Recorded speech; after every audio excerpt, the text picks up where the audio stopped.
So hello everyone. How are you? I hope and I pray that the Lord is with you and is looking after you, and I pray that everything is going well with you. I'm just going to be coming on and just finishing off what I started.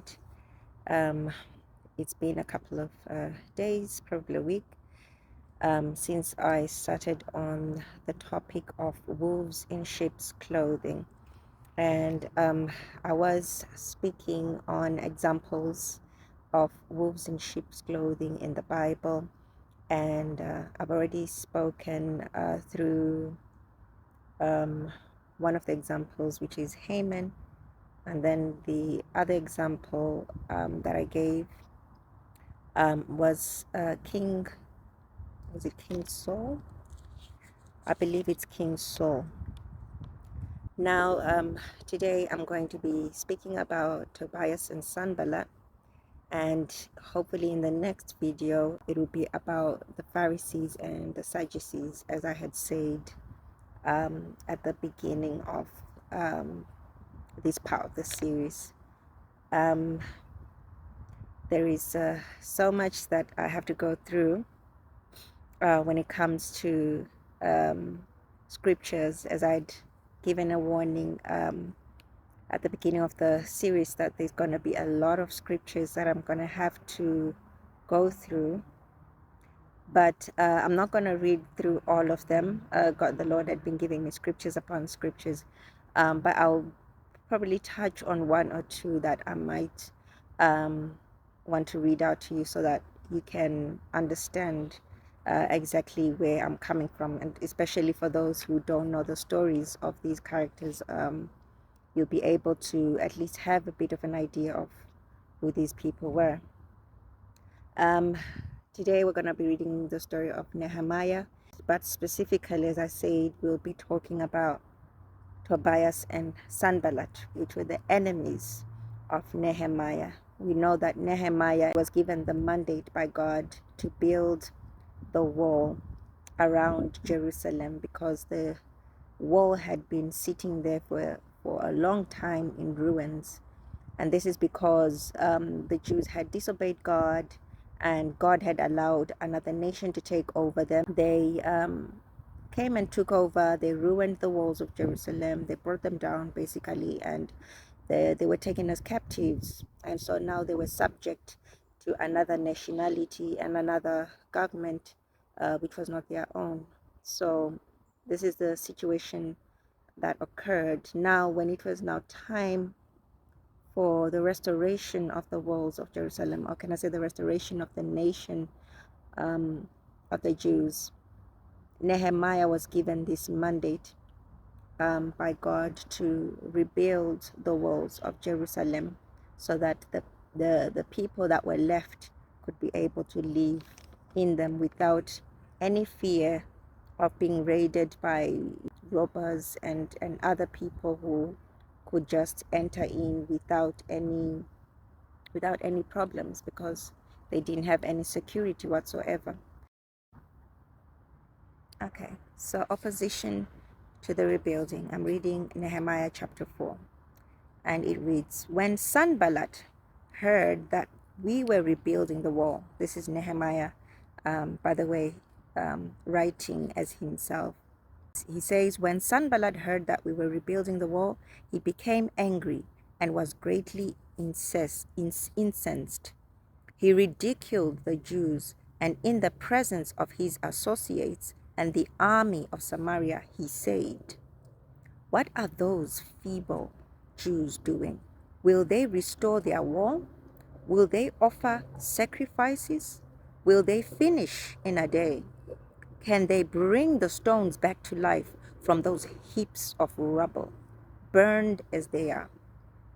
Tobiah the Ammonite, who was at his side, said, 'What they are building, even a fox climbing up on it would break down their wall of stones. Hear us, our God, for we are despised. Turn their insults back on their own heads. Give them over as plunder in a land of captivity. Do not cover up their guilt or blot out their sins from your sight, for they have thrown insults in the face of the builders. So we rebuilt the wall till all of it reached half its height, for the people worked with all their heart. But when Sanballat, Tobiah, the Arabs, the Ammonites, and the people of Ashdod heard that the repairs to Jerusalem's walls had gone ahead and that the gaps were being closed, they were very angry. They all plotted together to come and fight against Jerusalem and stir up trouble against it. So I'm just going to leave it there so that I can explain basically what we've read. So basically, we are hearing here that Tobiah and Sanballat see the wall being rebuilt, and they start to mock them and ridicule them. So this is, I think this is one of the things that we were speaking about in the beginning of this part of the series. And the reasons, obviously, for the examples I'm giving is so that you can see how the enemy works through people, and how these things have been happening in the church and dividing the church. Hallelujah.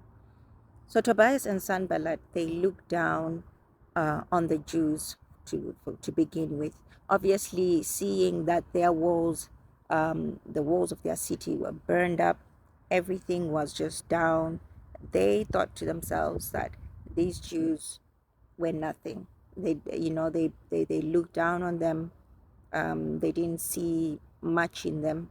Obviously, when I'm saying the Jews, it means that Tobias and Sanballat were different nationalities. As you've heard, Tobias was an Ammonite. So they looked down upon these Jews and they ridiculed their assignment and said, what can they possibly do? I know that some of you can resonate with this, that there are people who might have looked upon you, looked upon your assignment, or they heard that maybe you're a pastor or a minister or whatever God had given has given you to do, and they think to themselves you can't possibly accomplish anything. They look down upon you because they don't see much in you. They don't believe that God could possibly use you to do mighty great things.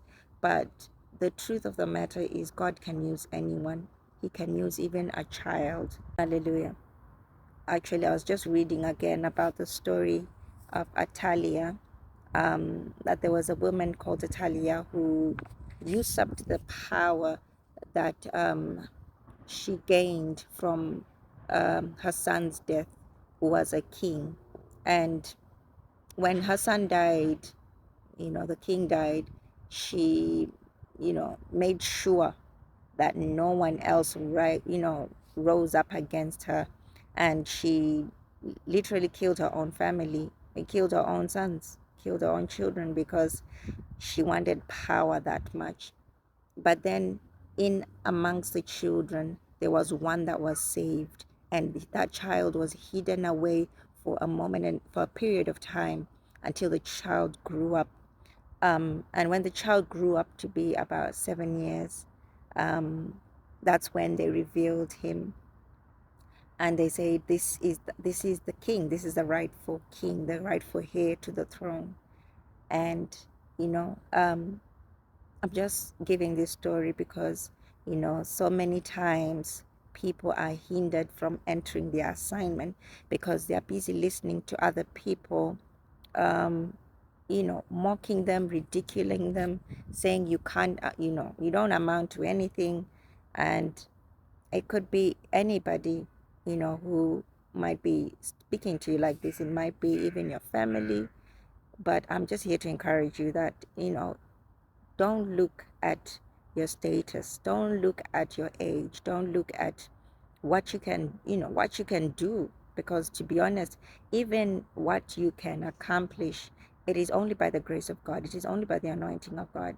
God is the one who anoints you for the work. He's the one who qualifies you for it. He's the one who calls you. He knows exactly why he wants you to do it, because you are uniquely made for what he has given you.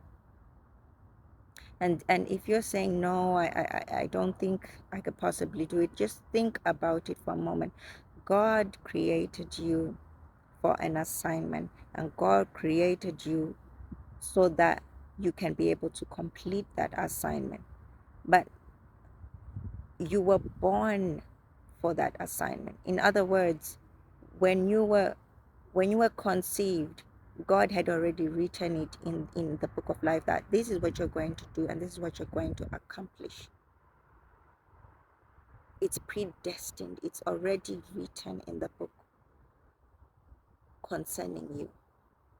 You see, like just like how we are reading Nehemiah, you also have a book that is written concerning you. And so everything that you're going to do in life, it is because God has called you to it. God has called you for it. Everything, your experiences, you know, the family you grew up in, everything concerning you is because God called you for that assignment. So never look down upon yourself. Even the great Apostle Paul, who is the one who's responsible for writing maybe almost 3/4 of the New Testament, says to one of his mentees, or one of his sons, what we call spiritual sons, and he tells him that do not allow anyone to despise your youth. Do not allow anyone, because he was very young. He was almost like, I would say he was a teenager. And he says, do not allow anyone to despise you, because he knew that the assignment Timothy had was just for him. He was meant to fulfill that assignment. He was made to fulfill that assignment. Okay, so I'm not sure who I'm speaking to concerning this, but the Lord wants you to know this. Right, going back to Tobias and Sanballat. They looked down on the Jews, they ridiculed them, they ridiculed the assignment, in hopes that they would, be discouraged and give up, which is what basically, wolves in sheep's clothing would do. They want you to basically give up so that, they can continue doing whatever it is that they want to do without feeling, like there's competition around them. There is something that they are threatened by. Like I said, in the very beginning of this part series, I was saying that it's stemming from something. It's stemming from they're afraid to be, as I said, outshined. They're afraid that even at the level that you're in, if you rise up any higher, they would feel threatened. They would feel like their position is taken away. So here's an interesting part which I haven't really referenced from the beginning of this past series, and that part that I did not reference concerning wolves in sheep's clothing is that they move in packs. They move in packs. They are lone wolves, as they say, wolves that will operate on their own, and they'll tend to move on their move on their own. I'm not an animal expert. I don't know why they're lone wolves and why they're others who move in packs. But what I do know is that when they move in packs, they've got more advantage. Obviously, they've got the sense of community. They've got also the fact that they help each other when it comes to hunting. They are hunting together, the prey. They work together. And as I said, they also protect the young. But when they're moving on their own, they have to be a little bit more stealthier, and they have to be a bit more stronger. But as I said, I'm not much of an animal expert, but I do know that wolves tend to move in packs. And so with Tobias and Sanballat, they were on their own. But when we continued to read on, as I was reading at the beginning, they start to come together with other nationalities that were in that same kingdom. They started going with the Arabs, and then their own people, the Ammonites, and then the people of Ashdod. People started gathering together. In other words, they are gathering their team together to their pack together, their wolf pack, so that they can be able to bring this work to an end, and to bring these people down. Sorry about the constant movement. But they decided to gather and join together with these other people. Now, did they like each other? I don't know. But one thing I know is that most times the nationalities did not like each other. And so you'll see that even your enemies will join with your other enemies, even if they don't like them, just to bring you down. So, like Haman and King Saul, they plotted against the Jews. We see that in Nehemiah 4:8, as where I read that they all plotted together to come and fight against Jerusalem and stir up trouble against it. And then we also see that in verse 11. In verse 11, it says, "Also our enemies said, before they know it or see us, we will be right there among them and will kill them and put an end to the work." So look to the extent at which these people go just to try and stop the work. The wolves came, they are seeing that something is about to be brought up, and we are no longer going to be the strong ones. We need to bring this thing down. And they start to plot and plan to the point that they want to kill. And anyway, wolves do tend to go around their prey to kill. So they decided to plot against the Jews, but that plan did not work. And then they decided to scheme against Nehemiah. And the scheme against Nehemiah, now we see that in chapter 6. I'm going to see if I can read that very quickly. So that's Nehemiah chapter 6, from verse 1. And the title reads, "Further Opposition to the Rebuilding." So it says, "When word came to Sanballat, Tobiah, Geshem the Arab, and the rest of our enemies, that I had rebuilt the wall and not a gap was left in it, though up to that time I had not set the doors in the gates, Sanballat and Geshem sent me this message: Come, let us meet together in one of the villages on the plain of Ono. But they were scheming to harm me. So I sent messengers to them with this reply: I am carrying on a great work and cannot go down. Why should the work stop while I leave it and go down to you? 4 times they sent the same message, and each time I gave them the same answer." So again, they tried to scheme. They saw that their plot has been thwarted. It's been frustrated, and now they decided, okay, let's bring down the leader. If we bring down the leader, everything else will scatter. All the others will scatter. So they target Nehemiah. 4 times they tried to get him away, to isolate him away, which is what I was explaining about the wolves in sheep's clothing, how they work.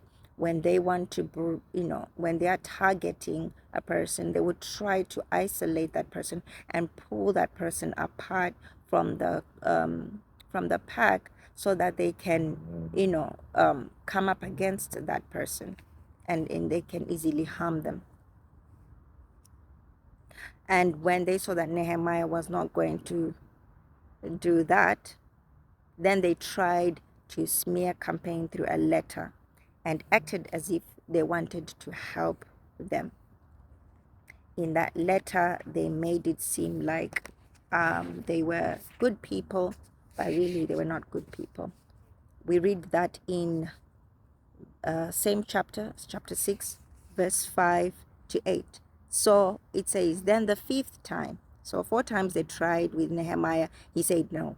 And then the 5th time, Sanballat sent his assistant to me with the same message, and in his hand was an unsealed letter in which was written, "It is reported among the nations, and Geshem says it is true, that you and the Jews are plotting to revolt, and therefore you are building the wall.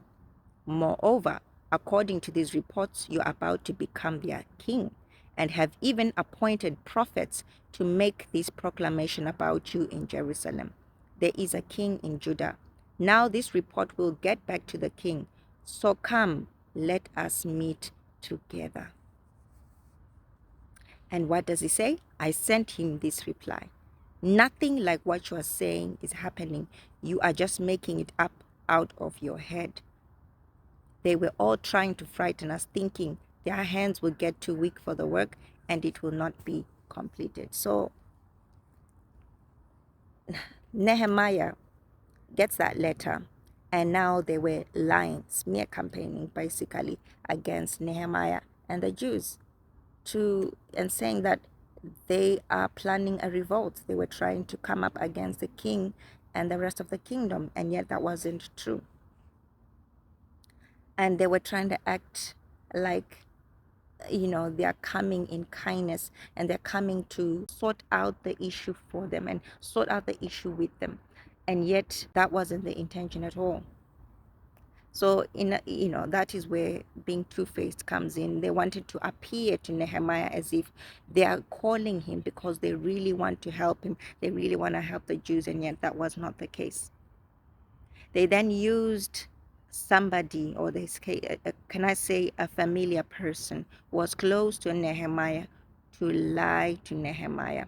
And that person was a prophet. Now we'll go into Nehemiah 6:11 to 14. Actually, I'll read it from verse 10. Sorry. It says, "One day I went to the house of Shemaiah, son of Deliah, the son of Mehetabel, who was shut in at his home. He said, 'Let us meet in the house of God, inside the temple, and let us close the temple doors, because men are coming to kill you. By night they are coming to kill you.' But I said, 'Should a man like me run away? Or should someone like me go into the temple to save his life? I will not go.' I realized that God had not sent him, but that he had prophesied against me because Tobiah and Sanballat had hired him to intimidate him." So they hired somebody to try, somebody close to him, somebody who was familiar with him, to try and intimidate him and cause him to be fearful and not continue with the work. And because this person is familiar, they thought he's going to listen to that person. But thank God that he had the spirit of discernment, he had the spirit of God to know that this was not what it appeared to be. So they used, in other words, you would say a flying monkey. A flying monkey is basically anybody that will be used, or who can be used to get information, or anybody that they can use to intimidate a certain person that they want to intimidate, or anyone they can use to spread information that's false. So they basically gathered to, not, they didn't just gather the wolf pack to themselves, they also gathered flying monkeys, anyone that they could use to get Nehemiah to give up. So they tried to use intimidation, and that didn't work. And they tried to character assassinate through that letter, and it didn't work. So, and yet all this time, Nehemiah and the Jews were continuing to build that wall. They, despite the threats, despite all the things that were thrown at them, they continued to build the wall. Okay, now let us look at the flying monkeys and how they operate. Nehemiah still, chapter 6, and I want to read from verse 16. So remember, this was opposition upon opposition upon opposition. The first opposition was at the beginning of the assignment. The second opposition is the one that we just read, which was when the gaps in the wall had now been filled up. And then the last part now of the opposition was to the completed wall. And that's starting from verse 16. It says, when all our enemies heard about this, all the surrounding nations were afraid and lost their self-confidence because they realized that this work had been done with the help of our God. Also, in those days, the nobles of Judah were sending many letters to Tobiah, and replies from Tobiah kept coming to them. For many in Judah were under oath to him, since he was son-in-law to Shechaniah, son of Ara, and his son Jehohanan had married the daughter of Meshullam, son of Berechiah. So in other words, they had intermarried into the Jews. Moreover, they kept reporting to me his good deeds and then telling him what I said. And Tobiah sent letters to intimidate me. So listen, opposition is going to be there. Opposition at the beginning, opposition in the middle, and opposition at the end.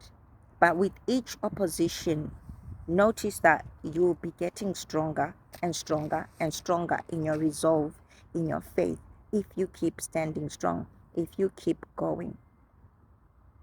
So on this part now of the opposition to the completed wall, we see that we get the revelation now that this is one of the things or the reasons basically or the reasons why Tobiah and Sanballat were so much into the Jews' business was because their children had intermarried into the Jews, and the Jews themselves were looking at these people as if they were, really good people. They saw them as good people, they saw them as reputable leaders. And if you read on in Nehemiah, you will notice that some of the stuff that was that belonged to Tobias and Sanballat and some of their relatives was actually in the temple of the living God, meaning they had put themselves and housed themselves in the place where there was the splendor of God, because the Jews used to build really beautiful temples for the Lord. They had beautiful temple for the Lord. It was gorgeous. The temple that Solomon built was just the weight. When we talk about wealth and we talk about how much it cost a lot. It cost, I don't know if I could say billions, but it cost, it had gold and it had silver and it had bronze, it had every kind of gem in there. There was so much that was put into that temple, so much work, so much wealth was invested into that temple. So now imagine these people come in and they house themselves in the temple of the Lord. No respect whatsoever for God, but they housed themselves even though they were not Jews. They were not priests, yet they married and intermarried with the priests. So, this mixing caused a lot of pollution. And it was just basically showing the condition of the Jews at that time and the reason why they were in that place, in that position in the first place, that they had mixed so much of Baal worship with God, worshiping God and worshiping Baal. And yet that's not how things were supposed to be. So you see, they had built themselves, they had basically made themselves at home and made themselves to be reputable among the Jews. And here comes Nehemiah telling the Jews that you can stand on your 2 feet. you know, we are here to rebuild what had been taken. We are here to be restored. The honor is being restored. Now, if Nehemiah had fallen prey to the trap that they had laid through that prophet, through that familiar prophet, what would have happened was that his character would have been assassinated. They would have been able to say, you know what? This is what we have been telling you all this time. See, we are good people. We care about you. But he only came for himself. He only cares for himself. And they would have been able to ground and solidify their case against Nehemiah. So you see, there was still some sort of power struggle that was happening between Nehemiah and Tobias and Sanballat. So in other words, these people were they were leaders in their own way over the Jews, all because of intermarriage with the priests. It was actually something that Nehemiah lamented about, saying that we shouldn't be having pagans, people who worship, other idols, coming into the temple of the living God. Even worse, marrying priests who are supposed to be set apart, sanctified. So that mixing caused a lot of commotion, and some Jews were actually under oath with these people, meaning they solidified their relationship with Tobias and Sanballat, who were the enemies, thinking they were good people, yet they were the ones who were actually trying to destroy them. And then worse still, the one who's actually coming to help them to build is being looked upon as the one who is a demon. The one who's coming to help them is the one that is being looked down upon and is being audited, is having their, they were monitoring his every movement, monitoring the words that he was saying. All his words were being recorded and being sent back to the very enemies that don't even care about them. You see, sometimes our loyalty, we tend to fall into traps because the people who are actually for us are the people, are the people who are being demonized in our eyes, and yet the ones who are against us are the ones that are looking like angels. And what does the Bible say about wolves in sheep's clothing? That they take the same nature of the devil. He appears as an angel of light, and yet really is basically possessed sin and darkness himself. Yet he appears to look like he is right. He appears to look like he is good. And we fall and prey, into those traps where, because of lack of discernment, lacking the discernment to know who is really standing with us in prayer, who actually really loves and cares for us, and who is, basically against us and against our destinies. So Tobias, Sanballat, they were fighting really for the leadership, for the adoration of the Jews, because they were being looked upon as high officials. They were looked upon as high people because of the position that they were in, the status that they carried. And this is one thing that the devil loves to do in the church.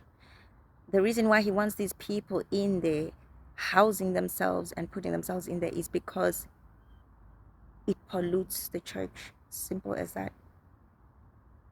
He knows the power of association, that the moment people associate with bad people, they also become become bad, because they're being influenced.